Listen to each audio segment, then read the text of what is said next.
Right, so Unit 1, Lesson 16, more symmetry through rotations. So our learning goal for today is let's describe more symmetries of shapes. So in our previous lesson, in Lesson 15, we covered symmetry or lines of symmetry, right? You reflect one side over to the other figure, and if they map on, there's a line of symmetry there, right? What do you know it? Rotations of symmetry also exist. So if there's not a line that you can reflect over to map on to the figure, the original figure with its new image, what about rotation? Okay, so let's explore Engel's rotation. So Jan Mays, thank you. You created a GeoGebra activity here with rational or rotational symmetry. So we're going to use these sliders here, and we're going to take note the angle measures where the rotation and the original figure coincide or map onto, right? So triangle, looks like we got three sides here. And if you remember the game where you had to map or fit the blocks inside the little holes in kindergarten, right? You would have to rotate the triangle or the star block to fit it into the perspective hole, right? It was a very common little kids game. I know I played it when I was little. We would have to rotate sometimes to fit it into the block, right? So that is one very practical way of thinking about rotational symmetry. So notice 0 degrees, the image maps perfectly onto the original figure.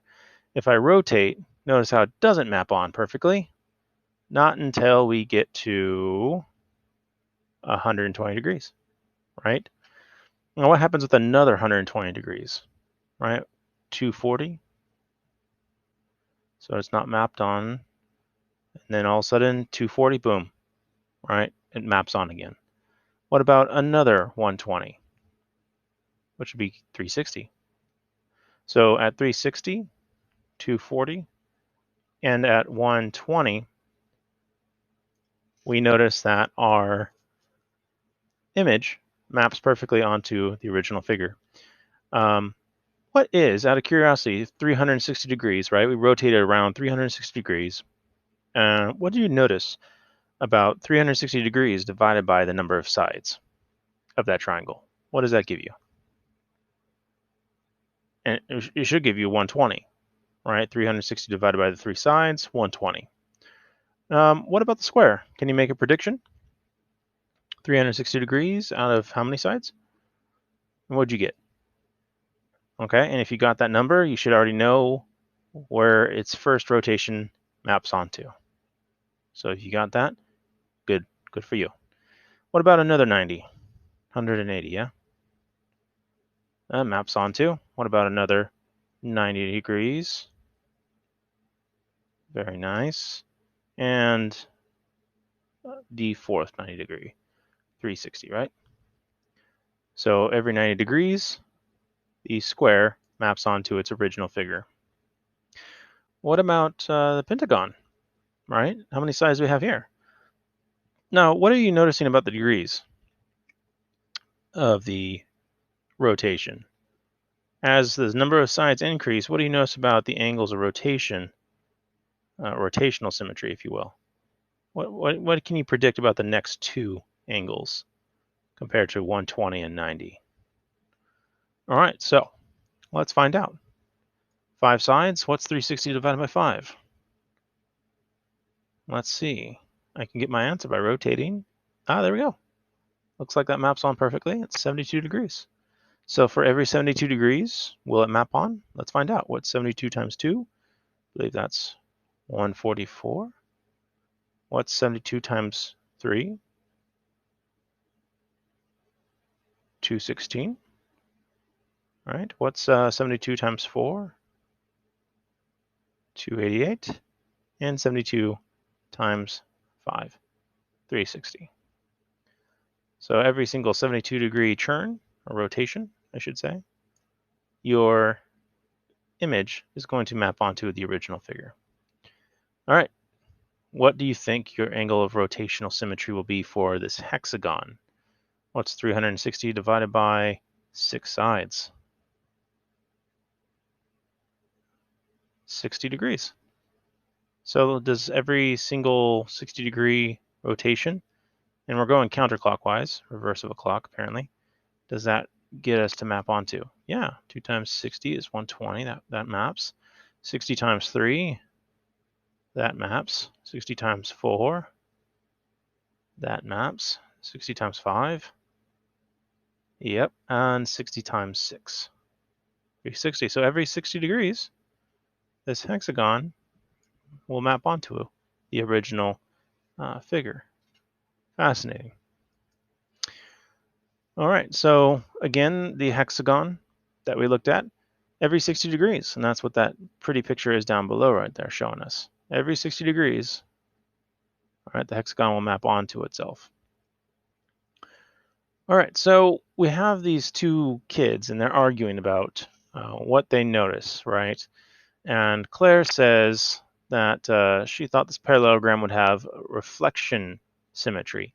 So she thought that if she was to draw a line in a certain place with this parallelogram, that she would get some kind of line of symmetry. Okay. And I kind of wonder if she could, right? If she folds it in a certain way, would it work? And you could do this with a piece of paper. You can cut out a perfect parallelogram and see if you can actually fold it in a place that would actually map onto itself. Now, this other kid, right, isn't thinking the way Claire's thinking. Claire's very focused on getting a line of symmetry. Lynn, on the other hand, is saying, well, there is rotational symmetry. Okay, she's thinking about, well, if I rotate, this parallelogram will map onto itself. So let's see if we can go ahead and simulate this idea that Lynn is talking about. My drawing might not be perfect. Let's see here. So let's see. Where is, I need to click more. More is better in this situation. Polygon. So this is not a perfect parallelogram. It's just to simulate it. Otherwise, I'd have to use a construction. But Lynn is saying if you rotate around the center, you can get this to happen. So I'm going to guess a little bit on where my center is. Let's say it's here. Okay. And she says if you rotate around the middle, the center, and I think she even calls it point E.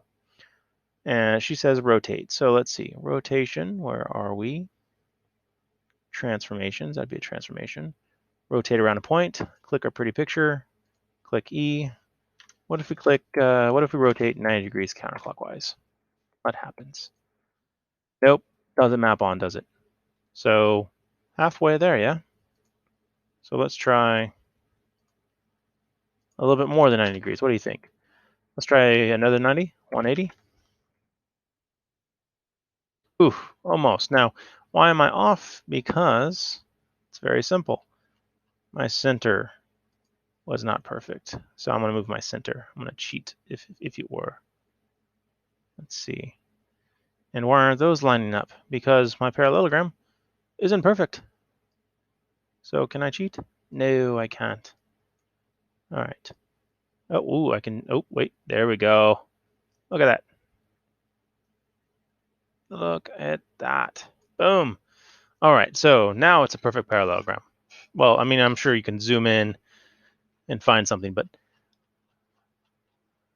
I didn't want to burn the recording with instructions of a parallelogram. That'd be too off topic.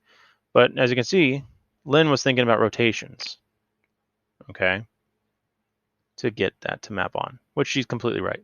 180-degree rotation, it's going to do the job. Just like with the little activity that we did. Okay, so in summary, a shape has a rotation symmetry if there's a rotation between 0 and 360 degrees that takes the shape to map onto itself. All right, a regular hexagon has many angles, for example, that work to create rotational symmetry. Here is one of them, the 60 degrees, right? What other angles could create rotation where the image is on the same in the original figure? Every 60 degrees. What's 60, right? We have 60. 60 works. What about 60 times 2? 120. What about 60 times 3, right? And you saw me do that with the activity. So every 60 degrees, you should map on with that rotation, okay? Can you think of a shape that has translation symmetry? That's a really good question. Translation symmetry. So if you were to move it, it maps onto its original self. That'd be interesting.